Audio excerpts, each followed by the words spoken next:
Oh, my. You suck out, donkey. No way you can beat me with skill, so you have to suck out like a donkey. From this to this. There's a 7. Ballon is gone. Poker is all but mind games. Some can handle the way things go, others don't. Those moments are what make poker interesting. When things get heated because of bad beats, though, the tension rises through the roof. Take a look at some of the most heated bad beats ever recorded in poker history. You just don't know how bad I run in poker. How did it come to this? Pass. Pass. Paul Kemsley, who just sat down at the table about 50 minutes ago, has already lost almost half of his stack. He seems to be hemorrhaging money out of anywhere he can, and I think they're all circling, hoping to get some of it. Eric Seidel, who just got a large chunk of it last hand, has just raised it up. As you can see, the game started pretty much calmly. And wow, he's raised it up with pocket aces. Eric Seidel, a 7-time World Series of Poker bracelet winner. Maybe this is why he gets him. He gets aces all the time. Well, he's got a customer. It's Mike Mattisau. And that is a great start for Mike Mattisau. And you notice how, once again, a great player here. He's going to bet right into the razor. At this point, Mattisau was still sitting calmly on his spot, probably thinking about his next move. Real scary board out there. Obviously, there's a flush draw out there. There's a straight draw out there. And if you're in Seidel's spot, what does Mattisau have?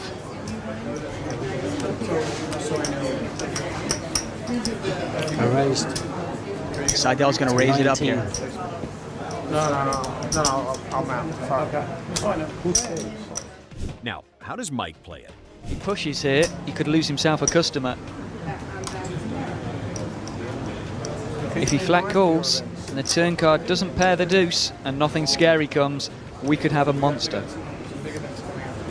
Obviously, a lot of cards can kill action, though, and he's going to re-raise it right away. He doesn't want a spade to come off, a jack to come off, a 7 to come off to kill his action. This was the part where things weren't looking good for Mattisau. Re-raised it. Another 25.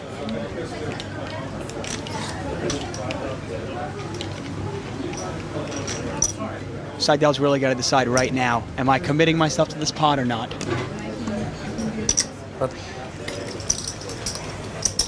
Mattisau, phenomenal player. He's capable of making a big semi-bluff. We know that. I'm on. Yep, Seidel moves all in. This is going to be the biggest pot we have seen so far.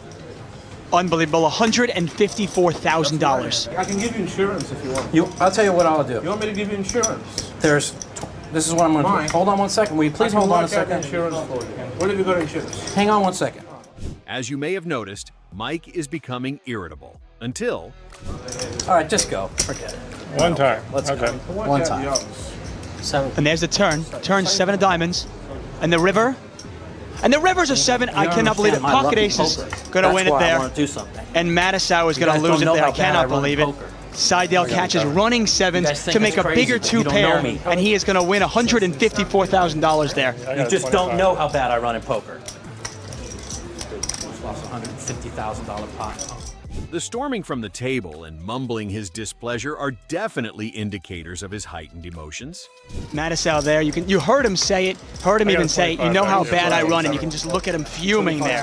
I got Eric Seidel to put in all his money with one pair, $75,000 on the flop. I flop top 2. I'm running 7s. And I'm trying to get insurance. They go, are you crazy? You're such a huge favorite. And I said, you don't know how bad I run in poker. I want to get insurance on this hand. You don't know how bad I run. I told you guys how bad I run in poker. Nobody knows but me. And he isn't done. You guys just think I play bad. But Mike, I'm the unluckiest player in I told poker. you I could give you insurance. You could have been safe. You could have been on a free roll. No, but I could have put Mike on a free roll.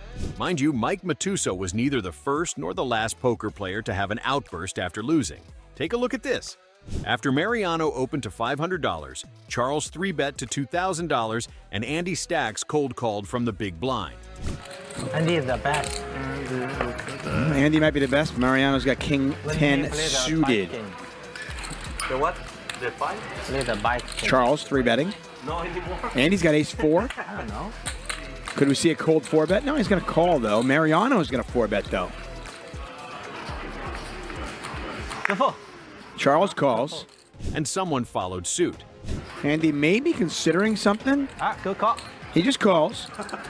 $27,000 in the pot. Diamonds are cheap. Do we get a potential diamond flop? Oh, no! Now, that's crazy. We've got a straight flush against a nut flush. I cannot believe this. I have never seen anything like this in my life. Mariano, in a 4-bet pot, has flopped a straight flush. And Andy with the ace-high flush. If that isn't interesting, who knows what is? Mariano started this hand with about $300,000. 35. Mariano bets $8,000 and just got raised. Imagine having a straight flush and getting raised. To say that this hand is intense would be an understatement. Mariano on the right side of your screen, right there, has flopped a straight flush in a 4-bet pot. And so, with $97,000 in the pot, board does not pair. It is a 4th diamond out there. 120. 120. And Andy just bets $120,000. Mariano moves all in. Andy responds with a call. Andy calls and shows him the ace. Oh my God. Mariano. $611,000 pot, and Mariano can't believe it. We've seen that before. Despite this, he just sits there, as if unable to comprehend what just happened. Open. No. Open 3-bet. In 3-bet. 4-bet. Who has the straight flush? Mariano? Yeah. Hey, nigga. Open. 3-bet. Cold call 3-bet. 4-bet. Call. Cold call 4-bet.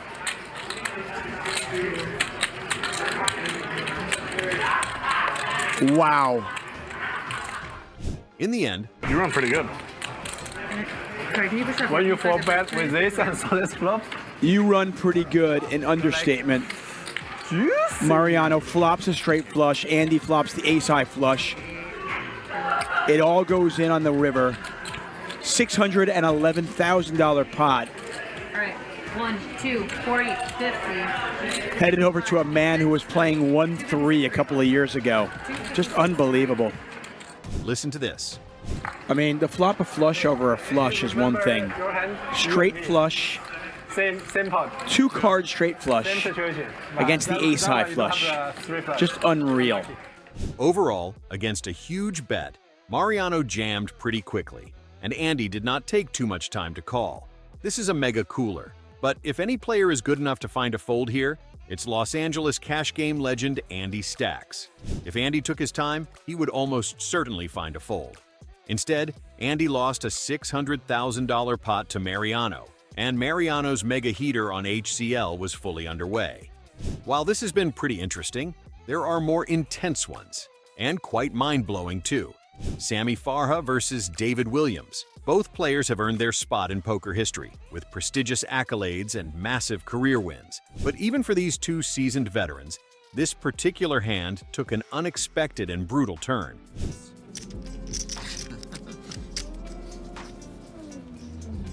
David with Queen 6. Limps in on the button. Sammy with Queen 10 suited. He raises to 7,000. Hit the button. Take the button. David calls. Again, we're seeing those raises a little bit bigger than most of the other players in this field out of Sammy. It didn't take long before Queens full for Williams, and he's gonna get action because Sammy flopped trip queens. Uh-oh. Sammy bets 4,000 and Williams calls. 4 clubs on the turn. Sammy picks up an irrelevant flush draw, and both of these guys are checking it. Check, check, and the 3 outer on the river. Sammy makes queens full of 10s. Wowzers. He bets 15,000. What's interesting is, David flopped the whole wide world, and Sammy caught up on the end. with Sammy now holding an unbeatable full house, he controls the hand effortlessly. Meanwhile, David is sitting on a lower full house, a hand far too strong to even consider folding. With that, the trap is set. and David is unaware that there's no escape from this cooler of a hand. This could get nuclear.